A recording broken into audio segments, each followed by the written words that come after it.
गरीब कुम्हार और दुष्ट डायन। एक समय की बात है। सोनपुरा नामक एक गांव था। वहाँ कैलाश नाथ नाम का एक गरीब कुम्हार रहता था। कैलाश नाथ की एक बेटी थी जिसका नाम गीता था। कैलाश नाथ अपनी बेटी से बहुत प्यार करता था। एक दिन सुबह गीता अपने पिता कैलाश नाथ को उठाती है। पिताजी पिताजी उठिए, देखिए दरवाजे पर कोई आया है। अरे कौन आ गया इतनी सुबह सुबह? तभी आवाज़ आई, अरे कैलाश नाथ, मैं हूँ राम बहादुर, मुझे 2 घड़े चाहिए, मिल जाएंगे क्या?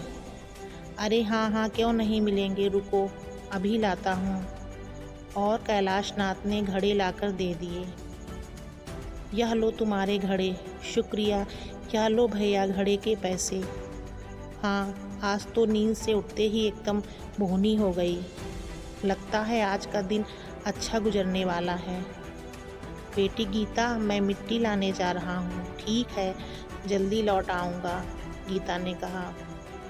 ठीक है पिताजी, इतना कहकर कैलाश नाथ मिट्टी लेने चला गया।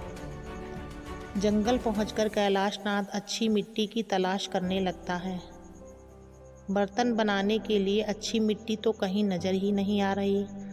अगर मिट्टी ना मिली तो मैं क्या करूँगा? कैलाश नाथ इधर उधर मिट्टी की तलाश करता है। तभी उसकी नज़र एक कुएं पर जाती है।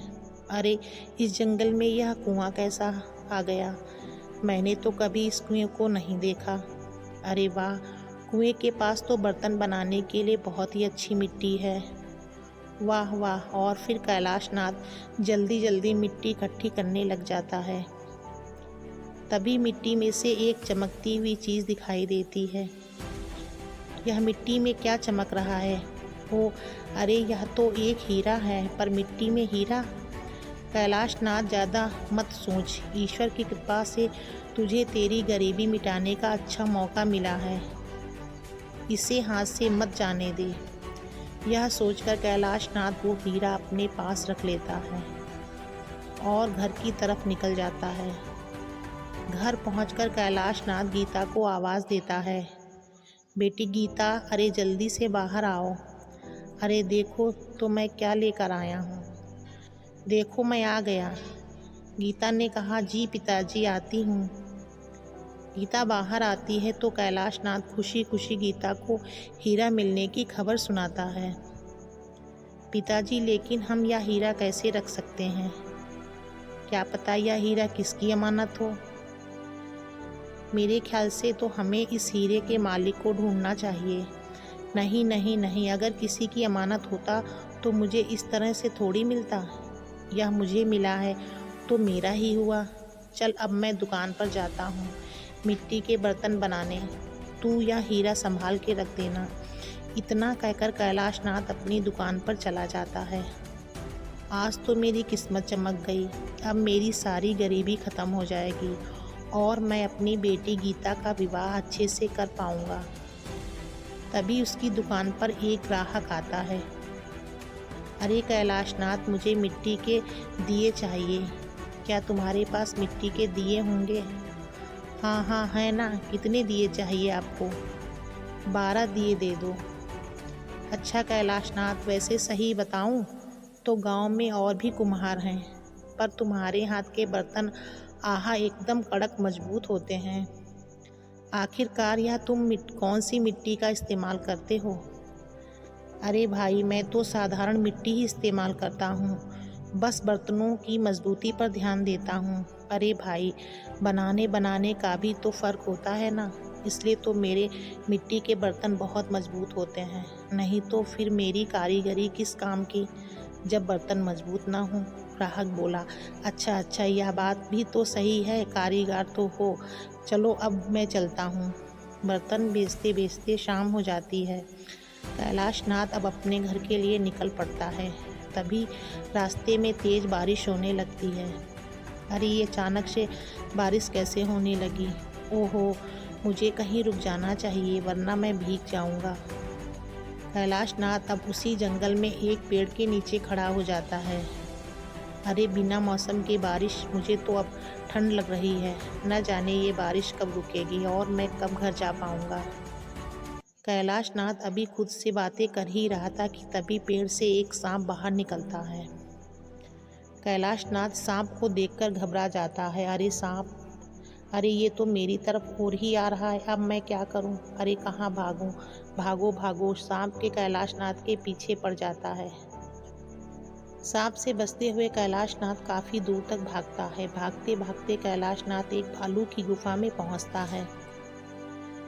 अरे बाल बाल बच गए, अगर मैं ना भागता तो सांप मेरा शिकार ही कर लेता, डस लेता। तभी गुफा में से एक आवाज़ आती है, कौन हो तुम? और मुझसे बिना पूछे मेरी गुफा में आने की तुम्हारी हिम्मत कैसे हुई? कैलाशनाथ घबराने लगता है। यह कौन बोल रहा है? अंधेरे में तो कुछ दिखाई नहीं दे रहा। आप कौन हैं और कहाँ हैं? तभी एक भालू कैलाशनाथ के सामने आता है। कैलाशनाथ भालू को देख थर थर काँपने लगता है। भालू कैलाशनाथ से हंसते हुए बोला, अरे तुम्हारी तो हालत ख़राब हो गई, परेशान मत हो, मैं तुम्हें कुछ नहीं करूँगा, मैं तो बस तुमसे मज़े ले रहा था। कैलाशनाथ गहरी सांस लेते हुए बोला, अरे मैं तो डर ही गया था। भालू बोला, वैसे तुम यहाँ क्या करने आए हो? कैलाशनाथ भालू को सारी बात बताता है। ओहो अच्छा, तो यह बात है, कोई बात नहीं, तुम बारिश रुकने तक आराम से यहाँ पर रुक सकते हो। वैसे तुम कुछ खाना चाहोगे क्या? बोलो, मैं तुम्हें खिलाता हूँ। नहीं नहीं, मैं ठीक हूँ, मुझे कुछ खाना वाना नहीं। तुम्हारा बहुत बहुत धन्यवाद जो तुमने मुझे यहाँ रुकने दिया, वरना इस जंगल में कहाँ भटकता मैं इतनी बारिश में। अरे दोस्त, धन्यवाद मत बोलो, ऊपर वाले ने हम सबको एक दूसरे की मदद करने के लिए ही तो दुनिया में भेजा है। हाँ हाँ, यह तुमने बिल्कुल सही कहा। वो लगता है बारिश रुक गई। हाँ चलो, यह अच्छा हुआ, अब मैं चलता हूँ, मेरी बेटी मेरी राह देख रही होगी। अलविदा दोस्त, अलविदा, फिर मिलते हैं। हाँ ठीक है दोस्त, फिर मिलते हैं, अलविदा। कैलाशनाथ अब घर चला जाता है। अगले दिन वो उस हीरो को उठाकर देखता है और फिर अपनी दुकान पर चला जाता है। जल्दी बर्तन बनाकर बेच देता हूँ, फिर घर चला जाऊँगा। कैलाशनाथ की दुकान पर अच्छी भीड़ होती थी, काफ़ी लोग उसकी दुकान पर आते थे। कैलाशनाथ अब सबको अपनी मिट्टी के बर्तन बेचता है और घर चला जाता है। अगले दिन कैलाशनाथ फिर अपनी दुकान पर जाता है और तभी उसके दुकान पर जो ग्राहक बर्तन लेकर गए वो वापस आते हैं और गुस्से से बोलने लगते हैं, अरे कैलाशनाथ, कल तुमने मुझे कैसी हांडियाँ दी थी, चूल्हे पर रखते ही टूट गईं और सारा खाना गिर गया। हाँ हाँ, हमारे भी बर्तन टूट गए, हाँ हाँ, हमारे भी बर्तन टूट गए। अरे हमारे पैसे वापस करो कैलाशनाथ। अरे हाँ, वापस करो, हमारे पैसे वापस करो। अरे अरे, रुकिए रुकिए, आप लोग शांत हो जाइए, मेरे बर्तन तो बहुत मज़बूत होते हैं, ऐसे कैसे टूट सकते हैं? अरे वाह, ऐसे कैसे टूट सकते हैं? अरे हम सब क्या झूठ बोल रहे हैं? क्या एक आदमी कहे तो भी क्या पूरा गांव इकट्ठा है, सब झूठ बोल रहे हैं क्या? हमें कुछ नहीं पता, हमारे पैसे वापस करो वरना। अच्छा अच्छा, रुको रुको, मैं देता हूँ। लोगों के धमकाने पर कैलाशनाथ सबके पैसे वापस कर देता है। जाने आज अचानक से यह सब कैसे हो गया? आज तो मुझे बहुत नुकसान हो गया। ऐसे ही कुछ रोज़ गुजरते हैं और कैलाशनाथ के बेचे गए सारे बर्तनों की वापसी हो जाती है। कैलाशनाथ चिंता में पड़ जाता है, अरे यह सब क्या हो रहा है मेरे साथ? आज तो मेरी दुकान का कोई बर्तन ही नहीं लेना चाहता है। अगर ऐसा ही चलता रहा तो मुझे अपनी दुकान बंद करनी पड़ेगी। अरे कुछ समझ में नहीं आ रहा है, मैं क्या करूं? कैलाशनाथ को कुछ समझ नहीं आ रहा था। वह फिर से दूसरी मिट्टी लेने जंगल जाता है। दूसरी मिट्टी लाकर फिर से बर्तन बनाऊंगा और उन्हें बेचूंगा। जंगल में कैलाशनाथ को भालू मिल जाता है। अरे दोस्त, तुम यहाँ आज किससे बचकर भागते हुए आए हो? कैलाशनाथ भालू को सारी बात बताता है। भालू उसकी बातें सुनकर कहता है, अच्छा तो तुम परेशान मत हो, सब ठीक हो जाएगा, चलो मैं तुम्हें कुछ दिखाता हूँ। भालू कैलाशनाथ को उसी कुएं के पास ले जाता है। यह देखो, यह एक जादुई कुआं है, इसके अंदर अपनी कीमती चीज़ डालने से हर मनोकामना पूरी होती है, चलो तुम भी आजमा कर देखो। कैलाशनाथ बोला, अरे यह तो वही कुआं है क्या भालू ने पूछा, क्या तुम यहाँ पहले भी आ चुके हो मेरे दोस्त? हाँ, अरे मुझे यहाँ की मिट्टी से एक हीरा मिला था। क्या हीरा? वो उस हीरे का क्या किया तुमने? अरे वो तो मेरे घर पर है। हाँ, अब समझा तुम्हारे साथ सब गलत क्यों हो रहा है। वो हीरा तुम वापस लाकर इस कुएं में डाल दो। इस कुएं का हीरा लोगों को जीवन नष्ट कर देता है और कष्ट में डाल देता है और लालच में आने वालों का सर्वनाश हो जाता है। समझ गए मेरे दोस्त, कैलाश नाथ बोला। अच्छा, यह चक्कर है, पर ऐसा होता क्यों है? यह कुआं लोगों को भ्रमित करने के लिए एक डायन ने बनाया था। उस डायन को तो यहाँ से एक तपस्वी ने मार दिया, लेकिन इन हीरों का उसका असर आज भी है। भालू की बात सुनकर कैलाश नाथ घर वापस आता है और सारी बात अपनी बेटी गीता को बताता है। पिताजी, मैं कहती थी ना कि ये वो हीरा हमें नहीं रखना चाहिए। हम कल ही वो हीरा वहीं छोड़ आएंगे। हाँ बेटी, तुम सही कहती थी। अगली सुबह कैलाश नाथ और गीता दोनों जंगल की ओर निकल पड़ते हैं। तभी रास्ते में एक झील पड़ती है। पिताजी, कितनी सुंदर झील है, क्या मैं इसे पास से देख लूं? हाँ हाँ बेटी, देख लो। गीता जैसी ही झील के पास जाती है, झील उसे अपनी ओर खींच लेती है और गीता झील में गायब हो जाती है।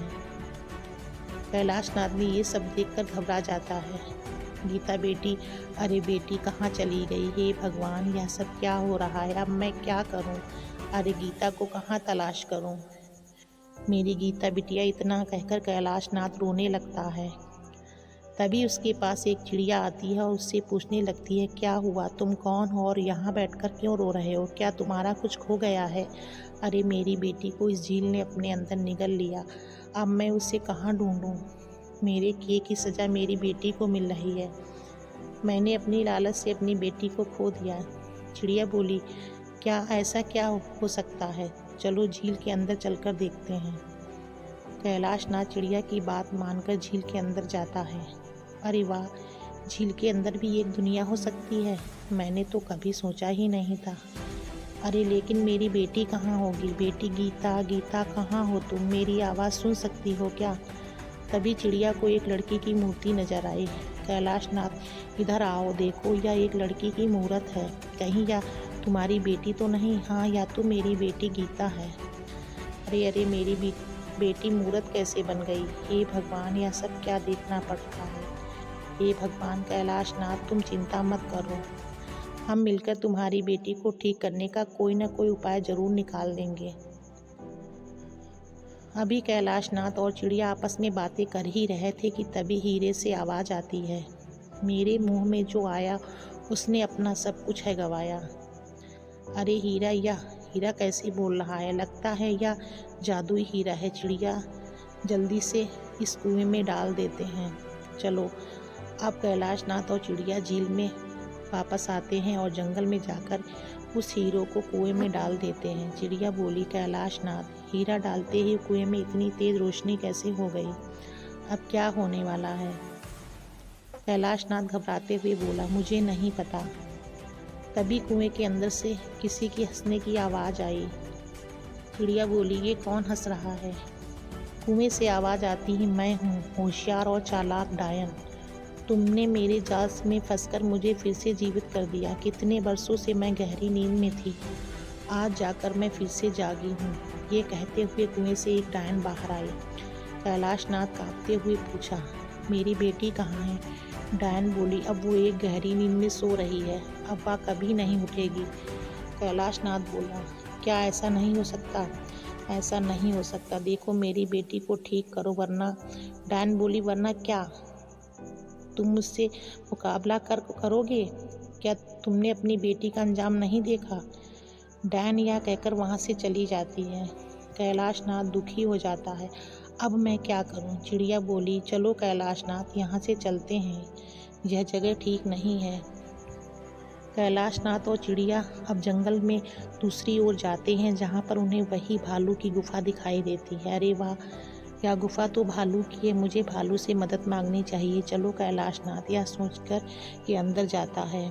अरे भालू दोस्त, मेरी मदद करो, मैं बहुत संकट में हूँ। भालू ने कहा, अरे क्या हुआ दोस्त, तुम इतने परेशान क्यों हो, बताओ।